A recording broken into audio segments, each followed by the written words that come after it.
Datanglah tuyul 3 biji. Depan tuh mata saya begini, saya bengong. Dari sebelah datanglah, set, pocong itu. Tinggal ambil salah satu, kata Pak Subuhnya. Memang itu tempat pesugihan nyata. Lep, merem kok saya tiba-tiba didatangin.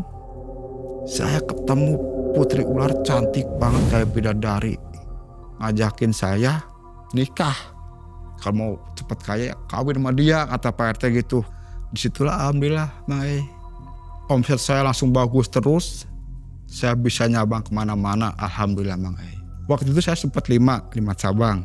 Sembako 2. Warung rokok, kopi, Indomie, sama warung nasi. Ritualnya seperti apa? Itu Bacaan-bacaan Al-Quran atau gimana? Di sebuah warung kecil yang tampak suram, pengunjung berdatangan dari pagi hingga malam. Meski warung saingan bertebaran di jalan, tempat ini tak pernah sepi dari pelanggan. Tersiar kabar, ada satu rahasia kelam tentang pesugihan di balik lampu temaram. Ritual goib demi usaha lancar nan manis dijalankan secara diam-diam oleh Kang Faiz.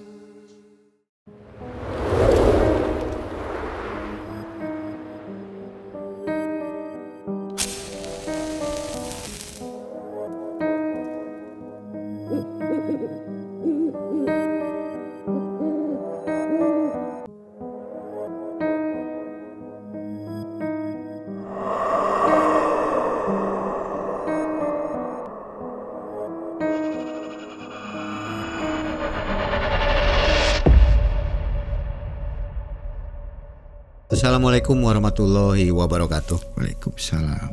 Selamat malam Sobat Malam Mencekam dimanapun Sobat berada. Mudah-mudahan selalu sehat ya, selalu berlimpah rezekinya dan lancar semua yang diinginkan. Sobat, hari ini sudah ada di depan kita narasumber namanya Kang Pais. Ya. Kang Pais, Ya. kumaha Mang? Alhamdulillah sehat Mang. Sehat ya. Kang Pais nih dari Kuningan, jadi orang Sunda ya. Ya. Bisa Sunda, bisa Jawa ya. Bisa Bisa. Jawa Cirebon maksudnya. Kalau Jawa Cirebon kurang. Kalau Jawa sono bisa. Oh, kok bisa bahasa Jawa? Kenapa? Karena kan bapak saya orang Jawa. Orang Jawa. Oh, Jawa jadi Jawa Ciamis. bisa ya. Bisa. Purwokerto itu ya. Iya. Oke, baik. Waktu itu punya pengalaman yang nggak bisa dilupakan tahun 1999 ya. Iya. Sekitar 2000-an lah begitu ya. Iya. Jadi memutuskan untuk melakukan pesugihan. Iya betul. Ini nekat juga nih Kang Pais nih. Iya. Kenapa tuh bisa nekat gitu? Ya karena terpuruk usaha saya Mang.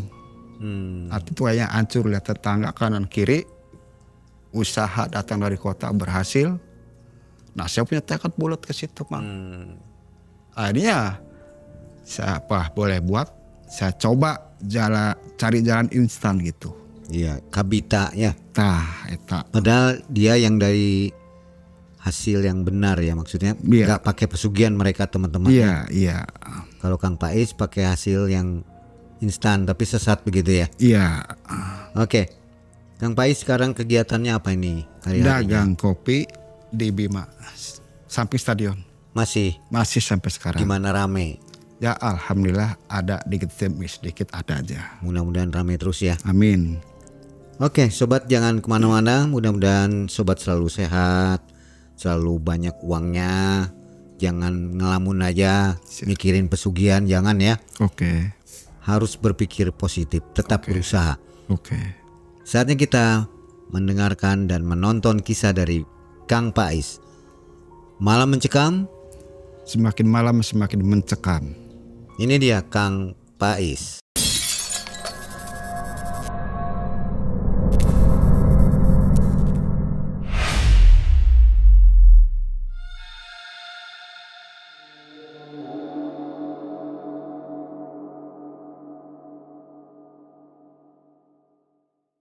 Begini Mak Ei, kisah perjalanan hidup saya yang penuh misteri. Saya kan gak jauh tuh dari tempat calon istri saya. pada tahun 1995 Mang saya ketemu dia, akhirnya saya menikah. Begitu saya sudah menikah, karena saya belum punya pekerjaan tetap, nah akhirnya saya hanya sekedar buruh cangkul alias kuli lah gitu kan ya. Dan urus serabutan, kalau ada pekerjaan ya saya kerja, kalau nggak ada kerjaan ya saya kepaksa ke hutan nyari kayu bakar. Ya itu kan lumayan juga Mang kayu bakar. Dulu kan masih zaman Serabi di Kuningan paling terkenal kan, orang pada nyari itu kayu. Ya lumayan seikat saya kumpulin bisa buat beli rokok, buat kebutuhan dapur kan gitu. Tapi kan lama kemudian saya ya dari habis nikah itu Mang saya hampir 3 tahun lebih masa kuli sama kulit terus. Perasaan tuh malu gitu, maunya gimana gitu ya. Saya ngeliat anak, kebetulan saya udah punya anak itu. Lihat istri, saya kasihan lihat istri. Nah di situ kadang hati saya tuh menangis, terus terang saya menangis. Menangisnya kenapa? Saya kok udah rumah tangga masih begini penghasilan saya. Nyampelah 1999. Nah itu pas krisis moneter itu. Akhirnya saya musyawarah sama istri. Dan mah besok sore kita main yuk. Kemana Pak? Kata istri saya gitu kan ya. Saya kepengen ketemu Bapak. Boleh lah kata istri saya kan begitu kan ya. Akhirnya besok sorenya habis maghrib mainlah ke rumah Bapak. Saya ketok pintu, Assalamualaikum. Dari dalam jawab Bapak mertua saya, Waalaikumsalam. Dibukalah pintu. Ada si AA, ya si Neneng, silakan masuk. Nah, gak lama lagi datanglah si ibu mertua dari dapur. Si AA tumben ada apa nih A? Kata ibu mertua saya. Enggak, ada perlu aja Bu, sama Bapak. Si ibu nawarin mau ngopi enggak? Udah Bu. Terus ya istri saya ke dapur. Bikin kopi lah buat saya. Begitu sudah bikin kopi, saya ngomong mertua, Pak, saya kok begini terus ya Pak, nasib saya kenapa? Kata bapak saya kan mertua, siapa yang robah nasib, saya udah capek kerja kulit cangkul terus. Saya pengenlah kayak orang-orang itu, usaha enak, punya kehidupan yang baru, yang lebih bagus, buat mencukupin kebutuhan istri saya Pak. Kata saya begitu. Emang kenapa kata bapak saya gitu ya? Saya pengen usaha kecil-kecilan Pak. Usaha apa ya, dagang lah gitu. Daripada saya nyangkul terus, siapa tahu saya dengan berdagang saya ada kehidupan baru. Gitu kan. Akhirnya gak lama kemudian bapak saya mikir. Nah, pergilah ke dapur dia. Begitu balik lagi, Bapak, ini saya ada rezeki uang 350. Cukup nggak? Kata bapak saya. Ya saya mah saya cukupin aja. Namanya juga saya pengen usaha, Mang Akhirnya saya senang banget situ. Alhamdulillah senang banget saya. Sampai sungkem saya ke mertua. Nah begitu udah dikasih ya, udah ngobrol sama bapak sama ibu. Sekitar jam 8-an lebih lah, akhirnya saya pulang pamit Pak. Alhamdulillah saya dan nerima gitu ya, ini uang dari Bapak mau saya olah. Siapa tahu kehidupan saya berubah, nggak jadi kulit cangkul terus, bisa buka lembaran yang baru, kata saya ke mertua saya gitu.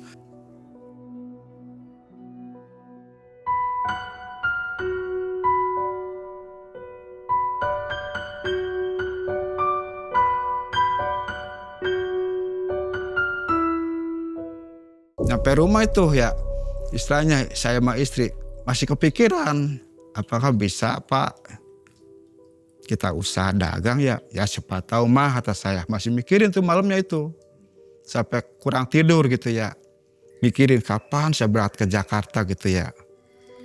Akhirnya saya putusin keesokan harinya saya berangkat ke Jakarta Selatan itu buat nyari lapak usaha dagang. Nah setelah nyampe ke Jakarta saya sama istri saya, ketemulah kakak saya di situ di Jakarta Selatan. Cukup ya uang 350 itu ya? Saya cukupin Mak. Masalahnya saya kebutuhan itu. Ya saya dari awal modal kecil lah. Akhirnya saya ketemu si kakak ini di Jakarta kan, kakak saya dagang di Jakarta. Gimana kak? Saya pengen usaha dagang. Cuma saya belum punya lapak. Ke kakak itu kan ya, kakak saya. Akhirnya kakak saya besoknya nyariin. Selama 1 hari, kedua harinya alhamdulillah dapatlah lapak. Rencananya dagang apa Kang? Dagang kopi. Kopi gitu. aja? Kopi sama Indomie rebus lah gitu. Kan modal kecil ditambahin bubur, kacang hijau, Keliling begitu? Enggak, ada lapak langsung, bikin gerobak gitu. Bikin gerobak dulu? Iya, gerobaknya aja pakai kayu-kayu bekas dulu lah gitu. Akhirnya ya dapat di samping showroom Toyota di Jakarta Selatan itu. Terus kakak saya yang ngurus itu ya, izin ke kelurahan, ke pihak setempat, alhamdulillah saya dapat di situ. Udah clear istilahnya, langsung saya lah mulai membuka dagangan keesok harinya. Nah disitulah alhamdulillah pertama ngebuka dapat rezeki, kedua dapat rezeki. Sambil merintis itu alhamdulillah selama 1 bulan udah bagus perintisan usaha saya. Jadi cukup lah pokoknya? Cukup lah. Kalau nginep di mana? Tidur? Nginep di situ, di lapak. Oh di situ juga? Iya, soalnya gimana ya, kalau saya ngontrak gak bakal cukup duit. Akhirnya saya paksain nginep di situ. Di situ itu apa? Di belakang gerobak? Kan lapak, warung kopi. Itu kan dulu kan pakai terpal. Kan ya tenda begitulah. Nah tidurnya belakang gerobak saya di bangku. Dengan istri? Iya, bangku tuh saya jajarin gede-gede. Jadi gede kan, misalnya 3 bangku jajarin jadi gede. Nah emang istri tidur di situ. Alhamdulillah perjalanan dagang saya mencapai 3 bulan. Target saya udah bagus, omset tuh. Barulah saya nambahin warung gedein. Nah nyampe lah 2001. Di situ saya goyang. Warung itu penghasilan tiba-tiba merosot. Gak ada omset. Kurang masuk omset itu. Karena saya lihat persaingan banyak mulai di situ. Dapat berapa waktu lancar? Waktu lancar alhamdulillah lumayan. Ya omset ya nutup terus. Berapa itu tahun segitu? Waktu itu saya minimal target 150 udah bagus dagang kopi. Omsetnya ya? Iya. 300 hampir nyampe itu pernah. Itu juga banyak yang habis. Indomie, bubur, kopi. Itu bagus banget itu. Nah begitu 2001 itu bener-bener saya parah lah itu dagang Mang. Saingan ini soalnya namanya saingan kan kadang banyak yang main begini. Karena terlalu banyak pedagang, omset saya menurun gratis. Jaraknya dekat-dekat ya? Iya, gak beda jauh. Namanya di kota kan, apalagi itu kan dekat showroom. Otomatis pedagang makin banyak, kanan kirinya itu. Nah akhirnya goyang. Cuma saya masih bertahan terus, biar goyang juga. Akhirnya di saat itu, otomatis ya udah tidak bisa berbuat apa-apa Mang. Akhirnya besok harinya saya pulang. Nekat sama istri pulang kampung. Sesampainya di kampung cuma merenung. Sambil saya cerita ke istri di rumah juga. Mak kok nasib saya begini banget, kata saya ya.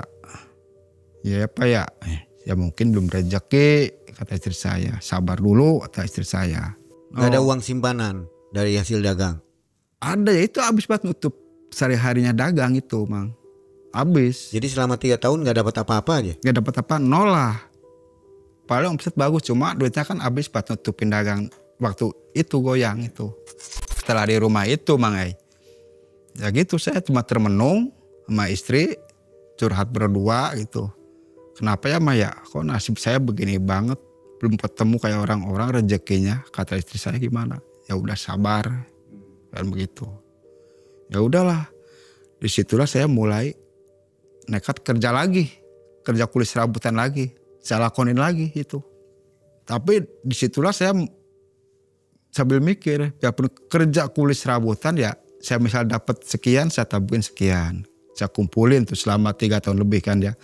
Akhirnya sampai 2005 akhir datanglah kakak saya dari Jakarta. Sorenya saya main ke rumah kakak. Nah kakak ngomong, tumben kesini kata kakak saya gitu. Iya kak, mau ada perlu kata saya gitu. Perlu apa? Kata kakak saya begitu. Begini kak, mungkin kakak tahu saya kemarin di Jakarta waktu dagang sekian tahun gugur, hancur.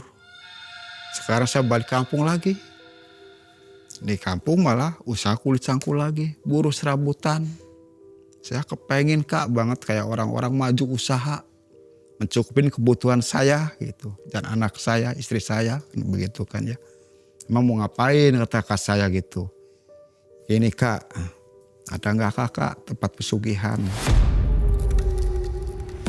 yang bagus kata saya begitu ke kakak saya.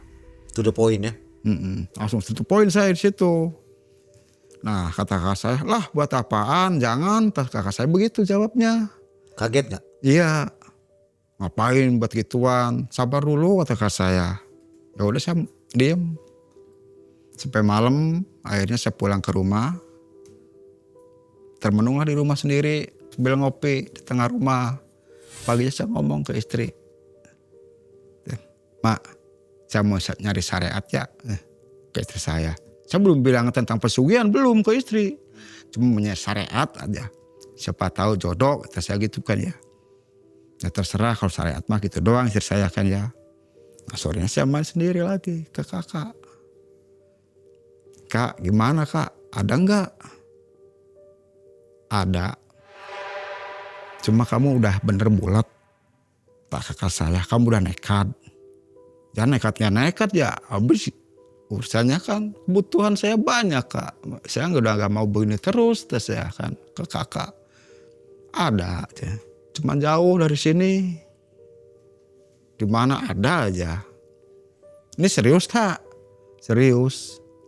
Soalnya ini bukti teman saya udah sukses. Emang temannya kakak saya udah sukses, bener itu, sukses. Nah besoknya saya mikir pagi-pagi belum bener mau berangkat, masih mikir. Soalnya agak jauh kan ya. Terus ya keesokan harinya udahlah saya semperin, ayo kalah berangkat ya lah. Kamu serius teh? Serius? Bisa ngantar kapan kak? Kata kakak saya begini, biar nyampe sono sore, berangkatnya habis lohor. Setelah habis lohor, saya dari rumah izin ke istri, Mah saya mau berangkat sama kakak saya kemana nyari syariat, ya silakan. Semoga selamat di jalan kalau istri saya. Naiklah motor butut dari rumah, ngojek, zaman pos-1. Bawa uang berapa itu? Saya bawa duit 70.000. Nah dari terminal naik bis. Berdua sama kakak saya. Setelah naik bis, turunlah di Linggarjati saya tuh. Berdua sama kakak saya. Linggarjati sini Kuningan. Di situ ngojek lagi ke sono. Ke bawah kaki Gunung Ciremai itu. Ngojek. Sesampainya di tempat itu. Saya kaget banget. Itu udaranya enak banget, sejuk. Cuma dingin. Kenapa? Itu rumah gede banget kayak keraton. Sedangkan itu di bawah gunung. Yang lainnya rumah standar.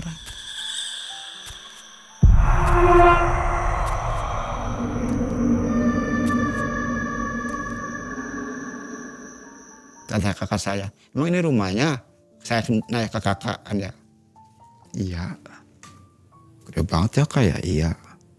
Kata kakak saya, jangan assalamualaikum. Gak boleh bilang assalamualaikum, gak boleh. Masuk rumah itu. Kakak saya ngetok pintunya. Ketok doang. Ketok pintu. Gak keluar-keluar. Si orangnya itu. Ada bel. Belnya. Pencet bel doang itu. Kanong zaman dulu kan bunyi. Nah keluarnya itu orang. Orangnya tinggi gede. Semua hitam. Jenggotan. Pakai bajunya baju ini apa? Yang hitam itu kayak orang-orang silat gitu. Baju begitulah itu. Namanya juru kuncinya itu. Namanya Pak Subuh itu. Nah itu nama juru kuncinya Pak Subuh udah saya samarkan namanya. Nah suruh masuklah saya sama kakak saya itu ke situ. Berdua masuklah saya ke halaman dia. Begitu masuk saya duduk dulu di pendopo. Pak Subuhnya masuk ke dalam. Kita berumah itu. Keluar lagi. Ayo masuk silakan kata Pak Subuh itu. Kakak saya tadi mau ikut masuk. Jangan, Mas tunggu aja di sini di pendopo. Saya masuk sama Pak Subuh. Begitu masuk di ruangan dia nanya ke saya, kamu mau pilih yang mana, di atas apa yang di bawah? Saya kan bingung nggak bisa jawab, Mang. Yang di atas apa, yang di bawah apa? Saya nggak ngerti kan, belum tahu sama sekali yang masalah begituan. Terus saya ngomong, ya udahlah di atas saya gitu. Dibawalah saya ke atas. Ternyata ada ruangan satu lagi di atas. Sesampainya di atas, saya suruh duduk. Begitu saya duduk, saya belum sadar tuh ngeliat, itu sebelah kanan, itu orang udah pada terbaring tidur, Mang. Tidur itu. Nah, sebelah saya tidur lagi itu. Cuma sisa ranjang dua lagi itu. Kata Pak Subuhnya juru kunci, udah kamu duduk di sini. Saya duduk kan. Jadi banyak orang di situ ya? Banyak pasiennya yang lagi ritual. Saya dipegang ininya. Pegang sama Pak Subuh. Begitu saya dipegang ini, itu saya langsung lupa ingatan, terbaring lemes. Udah gak ingat apa-apa itu. Plek tidur begitu kan. Begitu sudah tidur saya udah ingat apa-apa. Tapi yang saya anehin, kok saya tiba-tiba ada di dunia lain. Setelah saya masuk ke dunia lain, awalnya gelap tuh. Begitu gelap, gak lama lagi terang. Terang lah gitu. Saya bengong, kok saya ada di sini. Sendirian saya itu, sendirian. Di dalam dunia itu saya sendirian. Kok begini, ini daerah mana, saya gak kenal itu. Gak lama lagi yang saya kagetin, datanglah tuyul 3 biji. Depan tuh mata saya begini saya bengong. Yang 2 kecil-kecil, yang 1 gede. Saya cuma begini ngeliatin aja. Ini kali yang namanya tuyul kali ya. Pakai baju? Gak, cuma pakai ini doang. Apa namanya? Cangcut. Kayak cangcut gitu. 3-3 cuma yang 2 tuh pendek-pendek. Kecil lah pendek, jelek gitu. Saya liatin aja begini. Gak saya nanya, liatin doang. Gak lama kemudian dari sebelah datanglah, liatin saya. Saya sampai kaget begini. Apa? Pocong itu. Ininya apa? Pecah, belatung sebelah keluar ini sampai ceritanya juga. Belatungnya banyak sebelah. Itu ngeliatin juga saya. Liatin, Bang. Saya liatin lagi. Gak, saya diem aja. Masih mikir saya. Apa ini? Liatin beginian.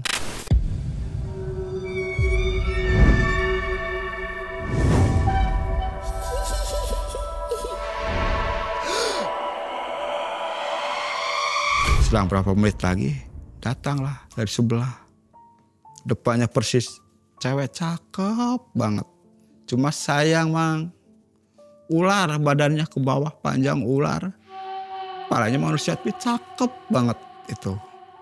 Asli cakep. Saya nggak bisa ngomong apa-apa. Cuma ngeliatin terus, saya ngeliatin terus. Jadi natap saya tajam itu. Terus saya, hati tuh kayak gak ngasih gitu. Mau megang aja kayak gak ngasih, hati kecil saya itu. Nah disitulah saya mulai sadar gara-gara hati kecil saya, Mang, bilang istighfar doang, astagfirullahaladzim. Nah itu langsung saya bangun pikiran saya melek. Itu saya lemes banget itu badan, lemes banget itu di ranjang itu, saya lemes banget itu. Saya tadi ngipi apa-apa, kata saya gitu kan ya. Kok ngeliat yang begituan. Udah saya bengong aja tuh di ranjang itu. Lihat orang masih pada berbaring. Nah gak lama kemudian datanglah si kuncen itu, juru kunci itu. Pas subuh naik ke atas. Nepak saya di belakang. Gini. Kenapa kebangun? Gini Pak. Aku ngeliat yang begituan, apaan kata Pak subuhnya itu, juru kuncinya. Tadi saya mau minta ke Bapak kok datangnya yang begitu. Ya kamu jawab aja, tinggal ambil salah satu, kata Pak subuhnya. Ambil yang mana? Ya yang sesuka kamu. Nah dia lah ngasih penjelasan. Kalau ngambil yang tuyul, otomatis kata Pak subuh, kalau yang gede harus nyari makanan pasar 7 rupa. Ya sebenarnya susu, makanan kering, tapi 7 rupa itu, komplit lah. Kalau yang kecil yang 2 itu kamu bawa, istri kamu nyatain. Katanya kalau yang pocong ya tumbal, kalau yang ular ya tumbal. Kalau yang ular anak pertama, amit-amit saya nggak mau dah. Makanya kalau belum bulat, kata Pak Subuh, jangan berani ke sini. Buat apaan? Kecuali kamu udah nekat bulat, silakan ambil bawa. Kamu dalam 1 bulan pun udah kaya raya. Pak Subuh cerita begitu, juru kuncinya. Padahal saya nggak mau lah. Kirain pesugihan kayak syariat gitu kan ya, zaman dulu. Sampai sekarang pun saya masih teringat. Cuma udah alamatnya udah lupa, tahu orang yang meninggal atau belum nggak tahu. Bisa ingat asli banget itu. Gak lama kemudian saya ngomong, Pak, saya pamit aja lah gitu. Mungkin saya belum siap, terus saya begitu ke Pak subuhnya. Si juru kunci itu, ya udah nanti kalau kamu udah siap, tekadmu udah bulat, silakan kesini lagi. Kalau pengen yang begitu, saya jamin katanya 1 bulan penghasilanmu udah begini, itu. Ya Pak, kata saya. Akhirnya saya turun dari atas ke bawah. Begitu buka kunci, kakak saya lagi nyantai dulu. Saya belum berani cerita ke kakak, belum. Gimana? Gitu doang kakak saya. Enggak, ya gitu doang jawabnya. Ya udah kita pulang aja Kak. Itu. Saya belum berani cerita, soalnya saya masih lemas, pikirannya dihantui rasa ngeliat makhluk itu kayak gimana gitu ya. Terus waktu kuncennya ngomongnya Pak Subuhnya bakal ada tumbal. Ya saya nggak berani di situ. Ya udah saya pulang akhirnya sama kakak saya.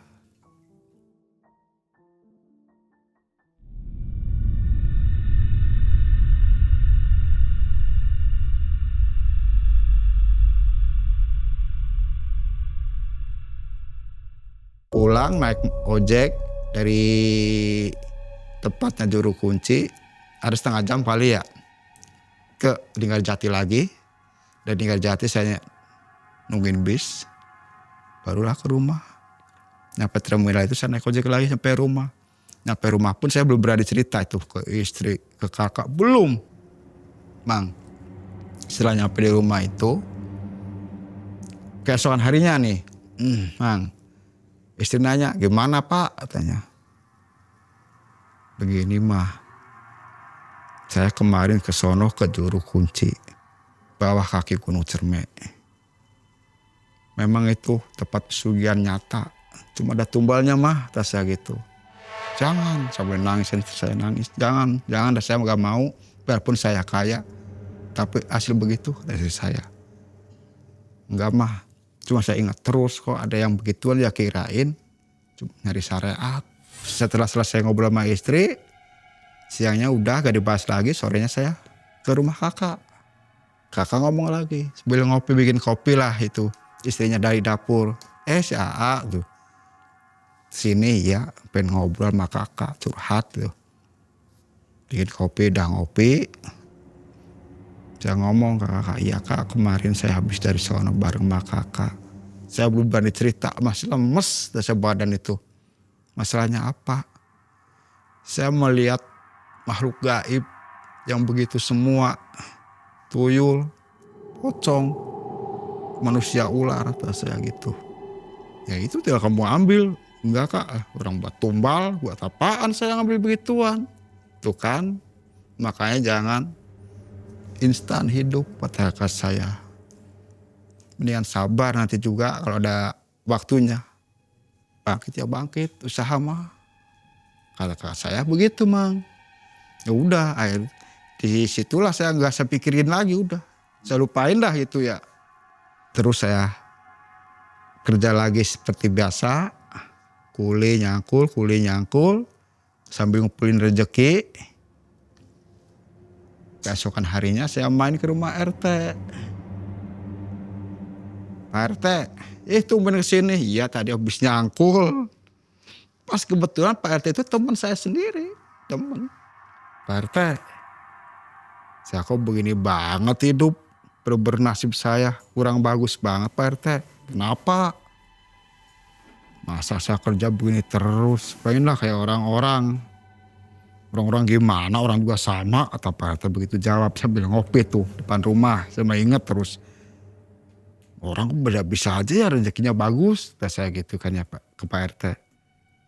Terus emang mau ngapain lagi kamu? Pak RT begitu jawabnya. Ya nyarilah yang lebih baik, siapa tahu ada kerjaan kek, tempat usaha kek, atau begitu. Kalau masalah begitu saya belum bisa, soalnya kan belum punya modal, kecuali itu nomor satu modal, bukan modal Pak RT. Apa? Ya nyarilah makam-makam keramat tuh bagaimana.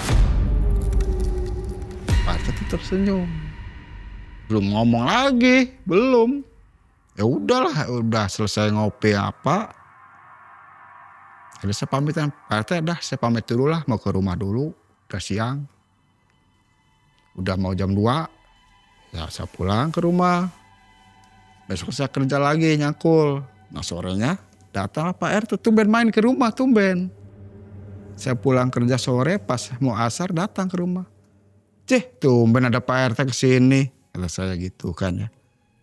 Iya saya pengen lanjutin omongan semalam. Saya kepikiran kata Pak RT, masalah itu. Masalah apa Pak RT? Kemarin ngomong begitu katanya. Masalah pengen nyari-nyari makam keramat katanya. Ini serius kata saya. Iya. Emang ada Pak RT? Ada. Di mana? Pokoknya ada katanya gitu. Nah disitulah akhirnya ngomong. Emang kamu mau serius? Mau. Bener kamu yakin tujuanmu ke tempat itu? Yakin Pak RT. Emang di mana Pak RT? Kata saya begitu. Ada. Itu tempatnya orang-orang sakti, kata dia begitu. Mang, siapa sih? Kata saya. Udah pokoknya ada gitu. Udahlah besok lagi, sambung lagi dulu. Sekarang mah yang penting mah udah ada tempatnya, lahannya bakal kita ke sono, kata Pak RT. Ya udah besok sorenya saya balik lagi ke rumah Pak RT. Penasaran habis maghrib. Pak RT gimana ya? Ini serius di mana sih? Ada deket. Namanya makam keramat apa? Raden Arya Kemuning. Terus Pak RT ngomong begini. Boleh ke situ. Cuman harus nyari 7 hari ke malam Jumat Kliwon. Kan bingung. Saya ambil kalender. Di sebelah Pak RT kan ada, saya ambil nih, coba Pak RT cari. Begitu lihat kalender, wah ini malam Jumat besok Kliwon ini. Aduh, kayaknya 7 hari. Udah gak apa-apa. Kita ambil 3 harinya aja. Nah akhirnya diambil 3 hari. Sama Pak RT. Biar pamungkasnya pas malam Jumat Kliwon gitu kan ya. Ya udah gak apa-apa. Gimana besok siap? Siap oke kata saya. Ya udah. Begitu udah selesai ngebahas itu ya ngobrol biasa lagi sama Pak RT, ngopi ngerokok. Udah agak malam saya sekitar jam 8:30 saya pamit ke Pak RT pulang. Pak RT saya pulang dulu ya. Buat persiapan besok gimana itu. Ya udah besok saya ngatur kata Pak RT begitu kan ya. Nah akhirnya saya pulang ke rumah. Sampai rumah istri buka pintu. Di mana Pak RT biasa. Nah saya langsung cerita di situ. Begitu istri udah ngeluarin air di dapur bikin kopi, saya ngobrol sama istri. Saya punya rencana besok mau jaroh sama Pak RT. Siapa tahu di sini kita ketemu titik kehidupan, kata saya. Istri saya langsung, mudah-mudahan Pak. Yang penting nomor 1 sabar, kata istri saya gitu. Ngizinin langsung istri saya. Tapi jangan yang kayak kemarin kata yang wadal itu. Enggak, saya mah ini mah jaroh mah kata saya gitu. Udah silakan sama siapa? Pak RT. Oke lah kalau sama Pak RT mah gak apa-apa. Itu saya begitu kan ya. Udah selesai ngobrol-ngobrol, saya tidur, saya ngopi, habisin rokok sebatang. Udah saya tidur. Besoknya saya kerja dulu siang nih sebelum berangkat jaroh mulai kerja dulu sehari. Nah begitu mau mulai jaroh malamnya, sore pulang kerja, udah saya mandi persiapan, Pak RT datang dari atas ke rumah saya. Ngobrol lagi, nanti jam berapa Pak RT berangkat ke sono? Agak maleman ke Pak RT ngomong begitu, jam berapa Pak RT?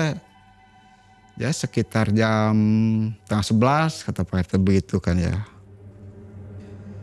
Setelah 10:30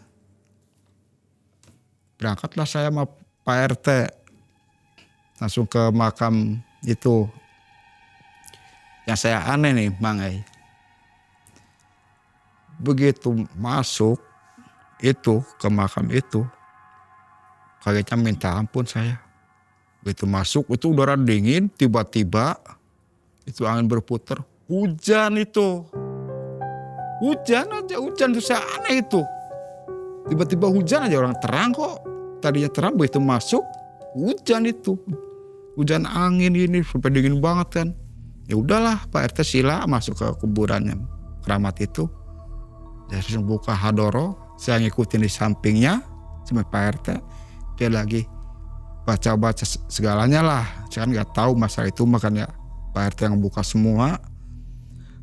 Setelah saya duduk setengah jam sila itu, merinding sama wanginya, wangi banget itu.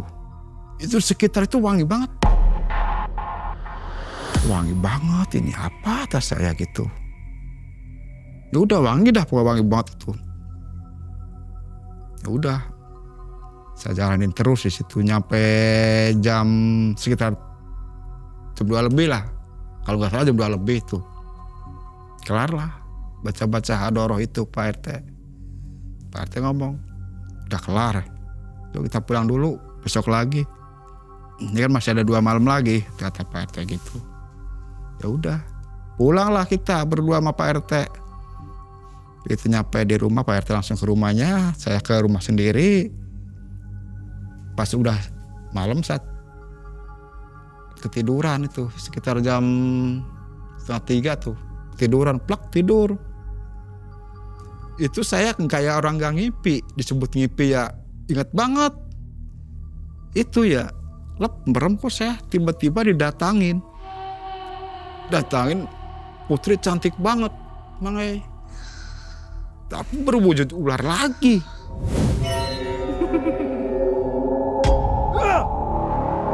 Ya Allah, kok saya ngimpinya begini lagi. Ya udah, besok pagi saya kebangun. Udah bangun pagi saya termenung sambil ngopi. Kok ngimpi begituan lagi saya nggak cerita sama istri. Nah udah siang, nemuin Pak RT saya. Pak RT, saya kok habis dari situ kok malah ngimpi yang begituan. Ngimpi apa kata Pak RT? Saya ketemu putri ular cantik banget kayak bidadari. Ngajakin saya nikah. Dan saya tolak lah, gak mau. Yang bener, iya. Itu kalau mau cepet kaya kawin sama dia kata Pak RT gitu. Kawin sama siapa? Ya ular itu kata Pak RT. Kamu cepet kaya. Gak mau saya. Saya nyarinya yang halal, saya udah kapok kata saya gitu. Udah siang saya mau pulang lagi. Udah jangan lupa buat persiapan malam kata Pak RT gitu. Malam yang kedua nih kata Pak RT. Jam berapa Pak RT berangkat? Ya udah sekitar jam 11 kata Pak RT. Orang pakai motor ini dekat. Ya udah.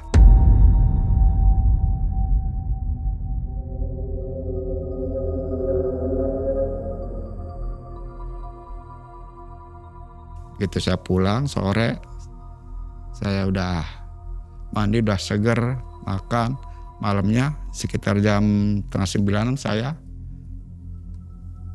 ke rumah Pak RT lagi. Udah ngobrol curhat ini segalanya. Sampai jam tengah 10, jam 10, jam 11 barulah saya berangkat. Ayo berangkat udah malam. Ya udah ayo berangkat.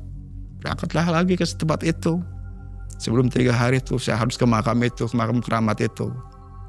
Sesampainya di situ, ya udah Pak RT lagi yang ngebuka pintunya. Langsung sila di situ. Pak RT hadoroh lagi, buka semuanya segalanya. Saya duduk di sampingnya lagi sambil sila. Itu selang 1 jam itu. Itu mah angin kencang banget, Mang. Kencang angin kayak puting beliung itu di sekitar makam itu. Itu suara yang aneh-aneh. Suara yang aneh-aneh, ya Allah ampun. Jangan jelas suara kunti yang kencang banget. Suara kunti. Ke kuping itu 3 kali ngilang suaranya. Itu merinding banget itu, merinding. Saya biarin aja lah orangnya. Saya lagi nyari karomah istilahnya kan begitu kan ya. Saya pikir udah. Sampai jam 2 malam, setengah 3, jam 3 kurang. Kelar lah. Pulang lagi kita ke rumah masing-masing. Setelah sampai di rumah, awas jangan lupa persyaratan buat besok malam terakhir malam Jumat Kliwon. Kata Pak RT. Persyaratannya apa? Saya nanya ke Pak RT kan ya. Besok kamu nyari ini. Telur bebek yang asin itu. Terus kopi pahit, kopi manis siapin. Teh manis, teh pahit siapin. Sama air putih. Sama kembang 7 rupa. Soalnya malam terakhir. Kata Pak RT begitu. Ya oke lah. Ya udah siang. Saya nyari persyaratan itu udah lengkap buat persiapan malam. Malam tilang racik doang, tilang bawa. Ya udahlah saya santai-santai gitu ya di rumah. Udah sekitar jam 9 lebih. Nah Pak RT datang yang berbalik ke rumah saya. Nah situ gimana? Ada siap. Oke lah siap. Cuma masih sore. Pak RT tar aja. Udah saya bikin kopi dulu. Ngopi bareng di rumah. Sampailah jam tengah 11. Ya udah akhirnya mulai siap berangkat. Ayolah, udah keburu malam soalnya lagi musim hujan ini masalahnya. Waktu hujan lagi kayak kemarin, Pak RT ya udah ayo. Berangkat lah itu yang malam Jumat itu, malam Jumat Kliwon itu yang terakhir nih, pemungkas. Berangkat lagi ke makam itu. Langsung diracik sama Pak RT, syarat-syarat semua. Taruhlah di samping kuburan itu. Gak lama kemudian Pak RT nyalain madat kalau nggak salah. Madat itu buat ngundang. Wangi banget itu. Begitu udah dinyalain, langsung dia baca-baca segalanya Pak RT itu. Setelah sejam kurang itu yang saya heran, Bang Ai. Itu sekeliling makam saya itu yang saya lagi sila itu. Angin kenceng, terus dingin, terus wangi. Gak lama kemudian itu keluar cahaya kuning banget. Kuning banget tuh. Sekelilingnya itu makam itu. Saya dikelilingi warna kuning itu. Berdua sama Pak RT itu.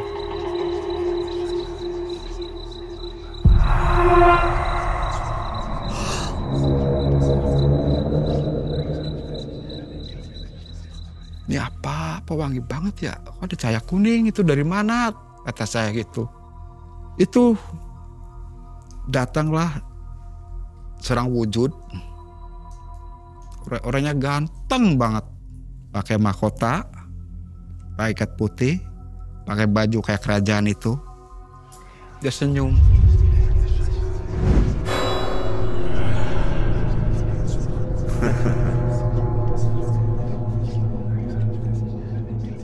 Itu asli, Mang Ai. Senyum ke saya itu. Itu masih dikelilingin cahaya kuning itu sekitar makam itu. Itu senyum aja saya ke saya itu. Setelah hampir kurang lebih menit lah itu ngilang. Terus hilang udah. Hilang itu. Cahaya itu hilang. Sang pangeran pun hilang. Oh itu ternyata Raden Arya Kemuning. Memang ganteng. Cuma tersenyum lihat saya itu. Begitu udah itu ngilang. Gak lama lagi kelar lah. Pak RT bacain semua itu, ngaji, ngirim doa, kelar, pulang. Nah begitu keluar dari makam keramat itu, tempat Raden makam Arya Kemuning, ngomong, Pak RT, ngeliat gak tadi? Iya Pak RT, cakep ya, iya, itu yang punya. Cuma saya SIM doang, gitu doang Pak RT. Jangan yang buka kuncinya di Pak RT yang tahu di situ. Begitu udah pulang, ya udah sampai ke rumah, duduk saya termenung mikirin itu. Saya kok ketemu Pangeran Raden Arya Kemuning, apakah bener atau enggak? Sedangkan saya jenisnya belum tahu wajahnya. Cuma ganteng itu memang, dan pikiran tuh ya emang ganteng. Pikiran saya lihatnya itu, ganteng banget. Selang jam kemudian saya tertidur tuh di kasur, tidur kan ya. Itu langsung kontak batin Mang. Secara tidak sengaja itu dalam impian itu datanglah kakek-kakek, jenggot panjang, ininya jubah semu putih, itu ngimpi. Tunggu berapa saat kemudian kamu dapat rezeki. Sabar ya anak. Mau gitu doang, hilang lagi itu. Yang kakek-kakek datang di impian itu. Sabar ya anak.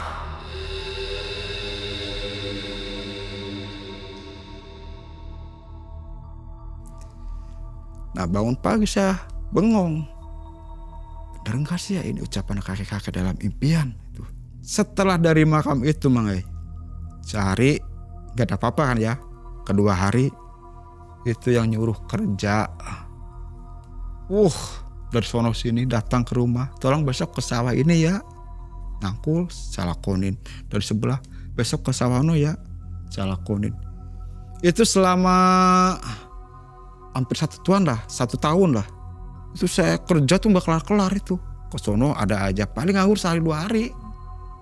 Apakah ini yang disebut dari karomah makam itu? Nah disitulah saya mulai punya modal Mang. Duit lancar ya? Lancar, bisa nabung, bisa mencukupin istri, alhamdulillah. Saya ngomong, Mah, ayo kita berangkat lagi lah cari lapak. Udah, ntar kakaknya suruh nyari. Kata saya gitu. Memang udah punya tabungan, ada. Begitu saya buka tabungan, alhamdulillah 550 lebih tuh, si duit tuh. Dimasukin apa namanya itu, bambu. Saya taruh di kolong ranjang, nggak tahu istri saya itu. Taruh di kolong ranjang. Begitu saya buka, ini mah ada rezeki alhamdulillah 550 lebih. Ya udah, bilang ke kakak. Besoknya saya ngobrol lagi sama istri. Gimana ya bermah kita mau berangkat ke Jakarta lagi? Boleh lah, siapa tahu rezeki ini bagus. Setelah ngitung hari, keesokan hari ketiga harinya berangkatlah ke Jakarta kita lagi. Nemenin kakak lagi di Jakarta. Saya sampai di Jakarta, dapatlah lapak. Kakak saya nyari tuh yang bekas temannya yang udah nggak dibuka, bukan mas saya. Itu mas samping kampus Jakarta Selatan persis. Cuma sama temen kakak saya udah nggak dibuka. Nah temen kakak saya udah punya lapak yang lebih bagus lagi. Itu warung kopinya gak dibuka, saya buka. Disitulah alhamdulillah Mang. Omset saya langsung bagus terus. Saya bisa nyabang kemana-mana, alhamdulillah Mang. Sampai sekarang Jakarta pun masih ada. Mungkin Pak ini yang karomah dari itu, dari Raden Arya Kemuning. Alhamdulillah sampai punya anak pun saya bikin warung di Bima. Sampai sekarang alhamdulillah. Jadi punya cabang berapa? Waktu itu saya sempat 5 cabang. Kopi semua itu? Bukan, sembako 2. Warung rokok, kopi, Indomie, sama warung nasi. Yang satu sekarang sama adek, satu sama kakak, yang satu sama adek ipar saya. Itu semua terima setoran ya? Terima setoran, itu semua Mang. Sampai sekarang alhamdulillah. Cuman karena ujian anak saya gak bisa megang warung itu. Ini yang sembako dua-duanya, yang modal puluhan juta gugur lagi. Yang 2 gugur lagi nih. Mungkin belum nyampe rezekinya buat saya dan anak saya kan ya. Itu kan saya serahin ke anak saya. Coba yang 3 masih bagus ini. Yang Indomie warung Indomie kopi 2, yang warung nasi satu. Ini yang ada ipar, ini kakak ipar. Nah sekarang masih kepegang sama adik ipar. Cuman karena saya ngelihat adik ipar saya sama kakak ipar saya nggak tega lah. Sekarang kakak ipar saya janda. Yang warung nasi itu main Indomie kopi, saya balikin modal saya aja. Saya balikin ke saya modal. Terus yang ada ipar saya yang satu lagi yang Indomie kopi juga, saya minta tarik modal aja, balikin modal saya, silakan warung dia. Yang saya sisain di Jakarta Timur sekarang warung Indomie kopi rokok jadi satu, pegang ada ipar saya sampai sekarang alhamdulillah. Berarti berjalan berapa tahun itu? Ya udah lumayan. Lancarnya. Udah lumayan lama itu. Dari semenjak ritual itu sampai sekarang udah sekitar ada 15 tahunan lah. 15 tahunan. Iya. Sampai sekarang alhamdulillah. Alhamdulillah ya. Iya. Jadi nggak jadi terjerumus ke dunia hitam. Alhamdulillah. Kalau nggak dilihatin makhluk demit begitu mungkin ya terjerumus ya, karena lihat itu saya nyebut istighfar ya. Untungnya hati nggak ngasih. Sadar. Itu ritualnya seperti apa? Itu Bacaan-bacaan Al-Quran atau gimana? iya Al-Quran. Nggak ada yang hitam. Gak ada, itu dari Al-Quran semua. Bukan itu. kejawen campuran gitu ya? Bukan itu. Asli itu mah. Alhamdulillah tiap habis sholat saya amalkan. Beda Sampai saya. sekarang? Alhamdulillah. Itu pun bisa buat ngobatin anak. Kalau anak panas dingin itu bacain itu. 7 balik itu bacaannya kan ada 3 macam. Alhamdulillah dingin langsung sembuh. Kang Pais juga ibadahnya jadi bagus ya? Alhamdulillah. Nggak terganggu begitu ya? Nah itu alhamdulillah. Apa mungkin syarat lain-lainnya, ada harus sodako misalnya? Ya itu mah tinggal ikhlas kitanya aja. Sekarang hati siapa yang ngasih ini? Nggak ada syarat ya? Gak ada syarat. Nggak ada tumbal? Gak ada alhamdulillah. Nyata itu. Sampai sekarang pun masih misteri itu. Iya. Soalnya saya ngelakuin sendiri masalah perjalanan kehidupan saya gitu. Misteri udah. Wajah Mun Sang Pangeran pun masih ingat. Soalnya dekat dari kampung saya. Iya. Dekat persis itu. Sampai sekarang berakhir bahagia dan masih berjalan ya? Alhamdulillah. Punya anak berapa Kang Pais sekarang? 1. 1 ya? Cucu 2. Cucunya sudah 2. Semuanya sejahtera, alhamdulillah. sehat-sehat semua ya? Alhamdulillah, bahkan dari saya sekolahin di sini. Yang nomor 1. Amin. Oke Kang Pais, mungkin ada saran untuk orang-orang di luar sana atau penonton Malam Mencekam yang butuh nasihat ya, saran dari Kang Pais, silakan. Iya, alhamdulillah ya. Saya minta kepada penonton semuanya yang setia nonton di MM, kalau pengen hidup sukses bekerjalah, jangan sampai istilah nyari pesugihan. Soalnya udah saya alami sendiri, sakitnya minta apa, dan pun itu ada ibaratnya tumbal. Saya mohon janganlah sampai nyari ke tempat begitu. Kita cukup berdoa, terus insya Allah rezeki datang. Amin. Mudah-mudahan selalu lancar ya. Oke. Sampai akhir nanti Kang Pais.